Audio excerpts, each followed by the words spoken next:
You ever catch yourself looking in the mirror and thinking, is that what I look like?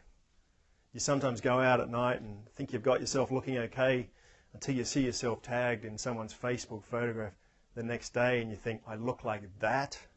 And you feel horrified. It's a frightening thought. Not that you could have a photograph like that, but that your mind could do that to you. And when we all know that cameras add pounds to a person, but the human mind, the judgmental part of the human mind, adds even more pounds. Our judgmental thoughts tear us down, leave us feeling awful about our bodies and about who we are. What I hope in 2012 is that you can come back to recognizing yourself, the essence of who you are, the beauty of who you are. Recognize it for what it is and claim it. There's a funny story about recognizing yourself, about a woman who has a heart attack. She's a middle-aged woman. She has a heart attack. She's on the operating table and has a near-death experience, has a conversation with God. In this conversation, she says, God, is my time up? And God says, no, your time's not up. You have another 40 years and 3 months and 2 weeks and 3 days left. So the woman survives the operation. After recovery, she remembers the conversation and she thinks, I am so fortunate. I've got all these years ahead of me. While I'm here in the hospital, I'm going to get some enhancement work done.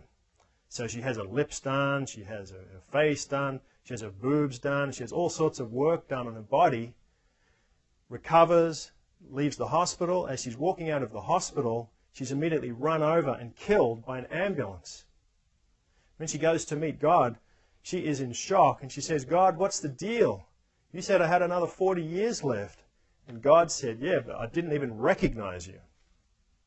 Now, it's a funny story, but really the point is not whether God recognizes us or not, but it's rather whether we recognize the God within us. Do you recognize the God within you, within your body, within your mind, within your spirit? Do you recognize the God who is the whole of you? Do you see yourself as being a vehicle around which divine love can manifest in the world, around which God can understand what it's like to be a human being, to live the life that we live, and to do the things that we do?